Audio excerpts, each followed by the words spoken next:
கர்த்தருடைய பரிசுத்த நாமத்துக்கு ஸ்தோத்திரம். கர்த்தர் இன்னைக்கு நம்மளோட பேசுறது என்ன தெரியுமா? யாருக்கு நன்மை உண்டாகும்? முதல்ல நன்மை செய்யுங்கள்னு சொன்னேன் இல்லையா? இப்போ யாருக்கு நன்மை கிடைக்கும் அப்படின்னு சொல்லி வேத வசனம் சொல்லுதுங்க. சங்கீதம் 31:19 எடுங்க. சங்கீதம் 31:19 எடுத்தீங்கன்னா, உமக்கு பயந்தவர்களுக்கும் மனுபுத்திரருக்கு முன்பாக உம்மை நம்புகிறவர்களுக்கும் நீர் உண்டு பண்ணி வைத்திருக்கிற உம்முடைய நன்மை எவ்வளவு பெரிதா இருக்கிறது. நமக்கு நன்மை உண்டு பண்ணி வச்சிருக்காராம்.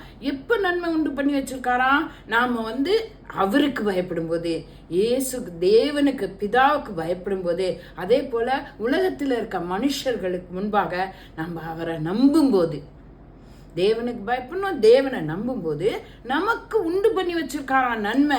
அது பெரிதா இருக்குமா? சரி, அது என்ன நன்மை அப்படின்னு பார்த்தீங்கன்னா, அதே சங்கீதம் 31:20 வசனத்துல பார்த்தீங்கன்னா, மனுஷனுடைய அகங்காரத்துக்கும் அவர்களை உமது சமூகத்தின் மறைவிலே மறைத்து நாவுகளின் சண்டைக்கு அவர்களை விலக்கி உமது கூடாரத்துல ஒளிச்சு வச்சு காப்பாத்துறாரு. அவரோட கூடாரத்துல நம்மளை ஒளிச்சு வச்சு காப்பாத்துறாரு. எதுக்குன்னா, மனுஷன் சண்டை போட வராங்க பாருங்க. ஒண்ணுமே இல்லானாலும் சண்டையை கிளப்பி சண்டை போட வருவான். சமாதான குறைவு ஏற்படாதபடி நம்மளை காப்பாத்துறது. ரெண்டாவது இன்னொன்னு என்ன சொல்றாருன்னா, அவரோட சமூகத்துல மறைவுல மறைச்சு. எப்பனா மனுஷனுடைய அகங்காரம், மனுஷனுக்கு ஒரு கோபம் வரும். நம்ம நல்லா இருந்தாலே அவனுக்கு பிடிக்காது. அவனுக்கு ஒரு பெரிய இவனுக்கு மட்டும் என்ன அப்படிங்கிற மாதிரி இருக்கும். அது மாதிரி மனுஷனோட அகங்காரத்துக்கு நம்மளை என்ன செய்யறாராம்? அவரோட சமூகத்துல மறைச்சு வைக்கிறாராம். மனுஷங்க நம்மகிட்ட போடுற சண்டைக்கு நம்மளை விலக்கி காத்து அவரோட கூடாரத்துல மறைக்கிறாரா. இதுதாங்க அவருக்கு நமக்கு செய்யற நன்மை.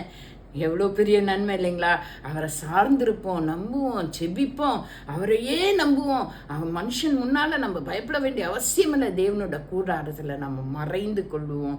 நாம் உண்மையாக இருக்க அவர் நம்மளை மறைப்பார். அவருடைய நாமம் மகிமைப்படுவதாக. எல்லா துதி கன மகிமையும் இயேசுவுக்கே. ஆமென்.